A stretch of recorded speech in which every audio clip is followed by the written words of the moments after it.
So I wasn't sure if I wanted to see Love Lies Bleeding in theaters, but it was a Saturday morning and I was in the mood for a movie, and this one kept jumping out at me from the Regal's movie page, so I thought, what the hell? I'll go see it. After all, it has great reviews on both Rotten Tomatoes and IMDb.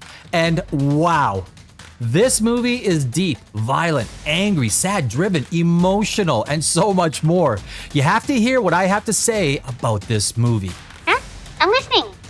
Hey everyone, welcome back to Poprageous. I'm Danny Alex. I'm a screenwriter here in the city of perpetual decline, Los Angeles, California. This is a spoiler-free review, and at the end, I'll give you my score out of 10, so check it out. One of the best things that you can ever experience in a theater is to watch a movie that you aren't expecting too much from, only to be absolutely knocked off of your feet. Such is the case with Love Lies Bleeding. This is a movie that deserves a lot more positive attention than it's getting, and make no mistake, this is a violent movie. It has no problem taking things into a seriously brutal place, but it does so artistically and in a way that makes sense and earns its R rating. This movie definitely needs to be rated R. Set in New Mexico in 1989, it stars Kristen Stewart, Katy O'Brian, alongside the one and only Ed Harris, who seems to make movies he's in a little more interesting by giving incredible realism to the characters he plays. In Love Lies Bleeding, the spotlight lands on Kristen Stewart and Katy O'Brian as they knocked it out of the park with their performance, and a huge shout out has to go to Rose Glass, who not only directed it, but also shares in the writing credits. Love Lies Bleeding comes at you in such an unassuming way. It's filmed in a kind of relaxed, slightly gritty style, using a lot of natural lighting to give a very authentic feel. The cinematography and lighting were used extremely well to give a realistic tone to capture the performance of the actors. A lot of the story is told through the actors, their facial expressions and reactions, which is how a movie should tell its story and not have the story told to us by its characters. The script allows the actors to perform the lines, which creates an engaging experience as we follow these characters on a road to self-destruction.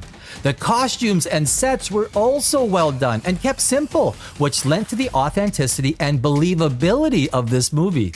Every great movie begins with a great script, I always say. And this movie is a perfect example of how a well-crafted and thought-out story uses subplots to enhance the main storyline and merge to create moments that surprise you, keeping you engaged with the plight of the characters as the story progresses to its climax. All of the actors in Love Lies Bleeding deliver a genuine and impressive performance. There is a natural chemistry between Kristen Stewart and Katy O'Brian, and the tension between them intensifies as the stakes escalate for each of the main characters as we move towards the final climax. The setup for the final act was so well executed that it keeps the audience guessing as to what is going to happen next. I know that I'm stating the obvious when I say that there are no CGI special effects in this movie, unlike Godzilla x Kong or Ghostbusters, which both had budgets well over $100 million. Love Lies Bleeding was made with a budget that was less than 10% of theirs, and the only difference? Love Lies Bleeding is a better movie when you compare the actual stories that each tries to tell. Yes, they are intended for different audiences, but it goes to show you how a movie with a small budget can deliver a meaningful cinematic experience without spending $100 million. Rose Glass deserves positive accolades for the job she has done, and it's disappointing that this movie doesn't have a much higher box office given the quality of story it tells.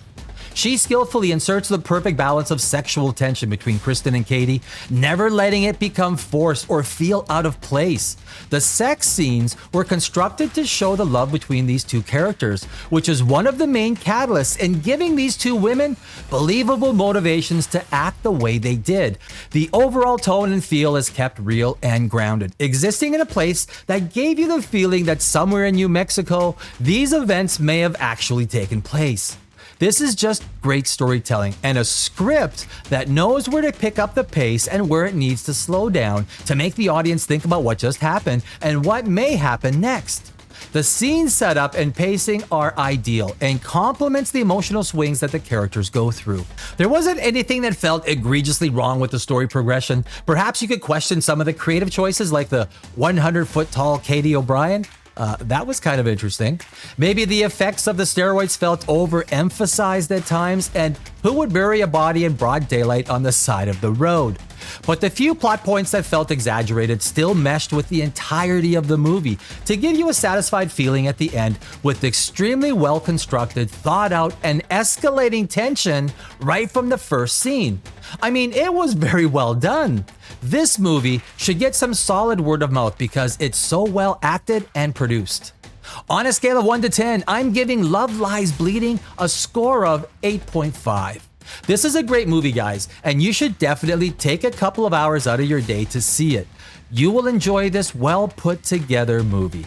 And if you like what you heard, guys, smash that like button. It helps so much. And I do thank you for watching. If you didn't like what you saw, well, hit dislike, and I thank you for watching the whole video, and I will see you in the next one.